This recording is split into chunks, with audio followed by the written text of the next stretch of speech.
So, let's get right into it. Today, we are diving deep into the origin story of a true cinematic nightmare.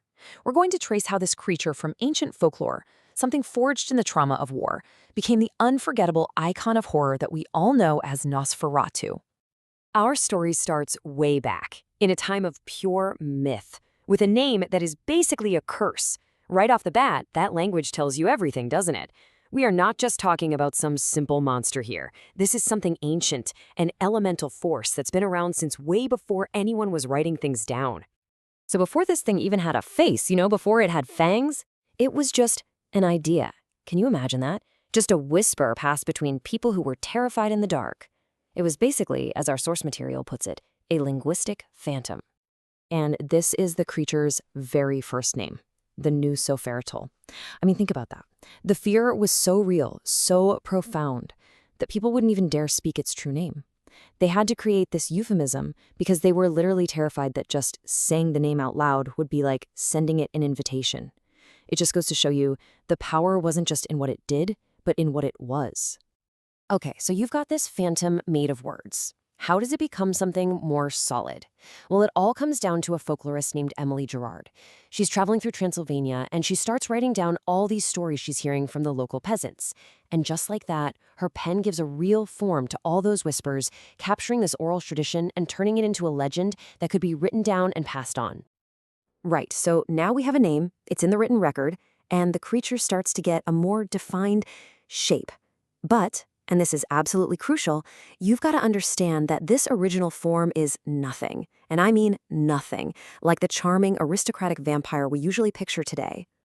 In the old folklore, these things were called the strigoi, and they were way closer to something like the ancient Norse droger. We're talking about angry, restless corpses that physically claw their way out of the grave.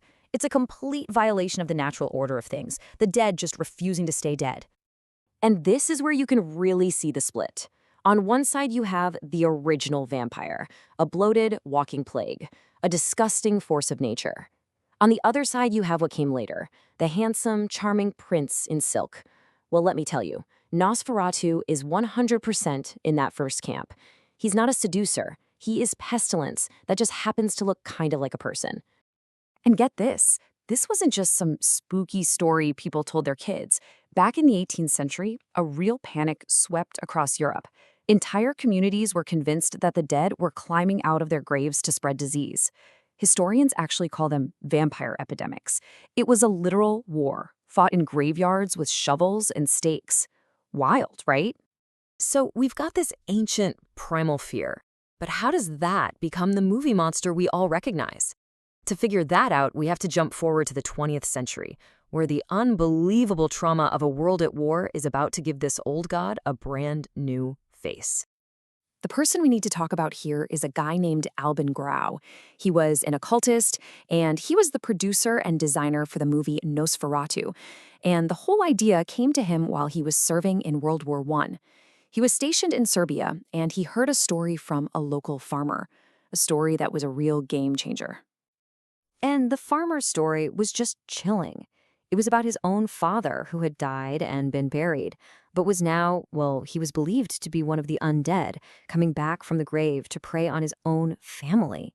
Can you imagine a more personal kind of horror? It was a story that just perfectly captured the collective trauma everyone was feeling during the war. This story just completely electrified Grau. He instantly saw how this old myth could be this incredibly powerful metaphor for the horrors of war, for the trauma of the past that you just can't escape. And boom, the ancient strigoi suddenly had a modern body to inhabit, a real character, Count Orlok. And here's the key takeaway.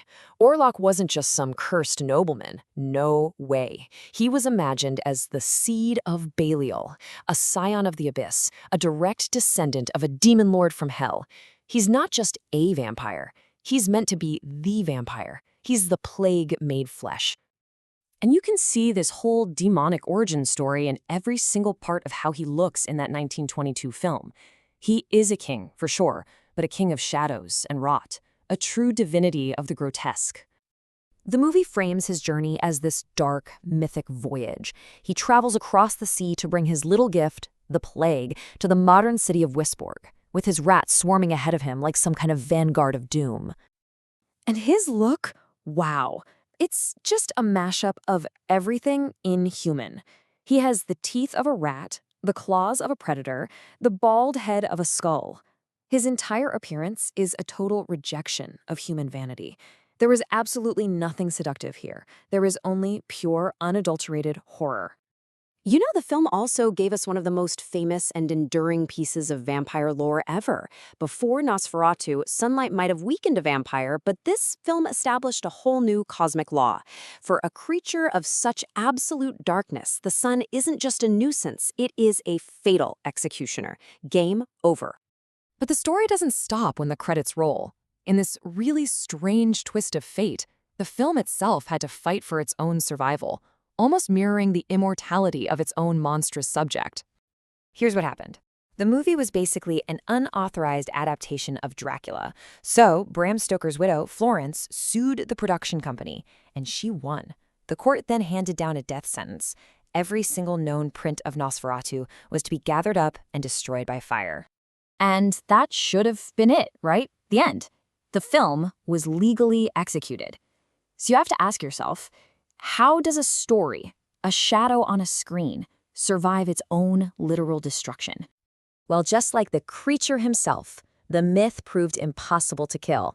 A few copies of the film survived, hidden away in private collections, and they started to spread from country to country like a contagion.